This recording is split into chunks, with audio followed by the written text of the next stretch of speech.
और अपना सारा ज्ञान बताया। फिर गरीबदास जी ने परमात्मा की महिमा को कैसे सुनाया।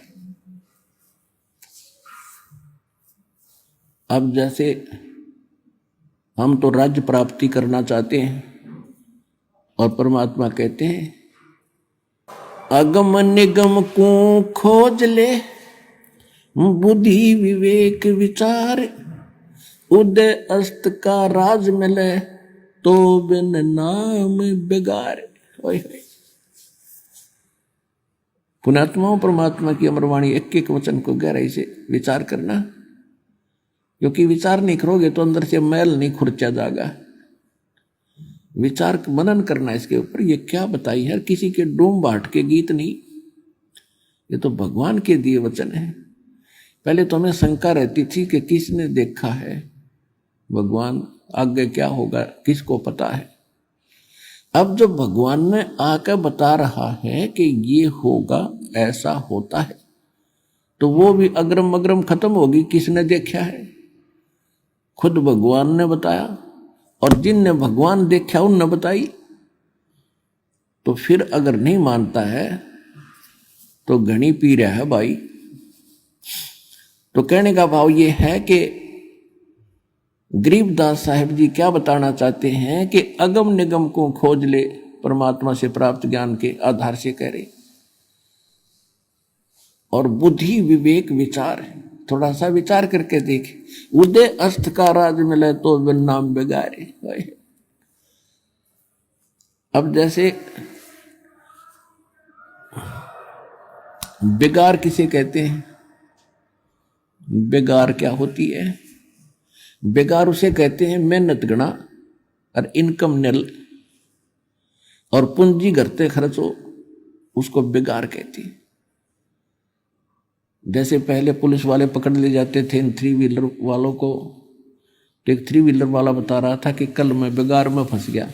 पहले पुराने समय की बात है, 30-40 वर्ष पहले। पुलिस वालों के पास अपने निजी वाहन नहीं होते थे। वो बता रहा था कि कल शाम ने पकड़ दिया उन्हें और सारी रात चलाया, अगला दिन सारा, शाम ने छोड़ दिया। अगले दिन अपने जेब से सारा खर्चा मान्य किया, सारा तेल डलवाया, और 10 मिनट की फुर्सत नहीं, सारा दिन पहिया चला। यानी इन किराए के व्हीकलों का पहिया चलता रहे तो उसने न सोचा कर अब तक घनी कमाई कर ली होगी। और उस दिन कमाई के तो दूर रही, पहिया खूब घूम रहा था। सारा दिन 200 किलोमीटर 400 किलोमीटर घूम लिया होगा, और जेब से खाना खाया, जेब से तेल डलवाया। तो वो कह रहा था मैं कल बेगार में फंस गया।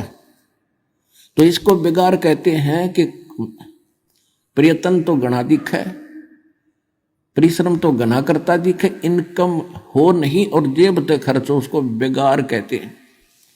तो राजा लोग जो होते हैं आपने दिखे हैं कि बड़े ठाठ बाट हैं, आगे पीछे इनके बड़े हैं अफसर सलूट मारते फिरते हैं, और सारा दिन आज वहाँ मीटिंग है, आज वहाँ जलसा कर रहा है, आज वहाँ पुत कर रहा है, आज वैसा कर रहा है, सारा दिन पहिया बाज जाए इनका, और भक्ति नहीं कर रहे। तो ये पिछले जन्म के पुण्यकर्मी प्राणी होते हैं। राजा हुआ, कोई धनी हुआ, कोई सेठ हुआ, और जैसे किसी पिछले जन्म की बैटरी चार्ज है, किसी की जैसे इन्वर्टर की बैटरी चार्ज है, और उसको आगे चार्जर बेसिक ना ला रखा हो, जब तक उसकी अक्षमता है वो सारे काम करते दिखेगी, लेकिन वो फिर एक कदम बात बिगड़ेगी जब वो डिस्चार्ज हो जाएगी। आप देख रहे हैं इन मंत्री प्रधानमंत्रियों के अंत में क्या हालत होकर मरते हैं। कोई दुर्घटना से मारा जाता है या कोई और अन्य कारण से बुरा हाल हो जाता है,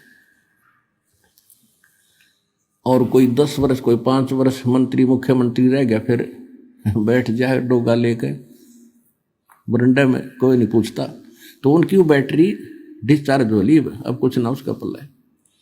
और फिर चाहे वो राजा भी हो, चाहे मंत्री भी हो, और नाम लेकर चार्जर लगा ले, और भगवान से डरने वाला होगा, भगवान से डर के कदम रखेगा, जब ज्ञान हो जाएगा, नाजायज नहीं सतावेगा, गलत काम नहीं करेगा, चाहे दो उसका राज रहो चाहे ना रहो। और जब मालिक ने लिख दिया उसने हटावे कौन गा, तो ये विश्वास उस व्यक्ति को हो जाता है।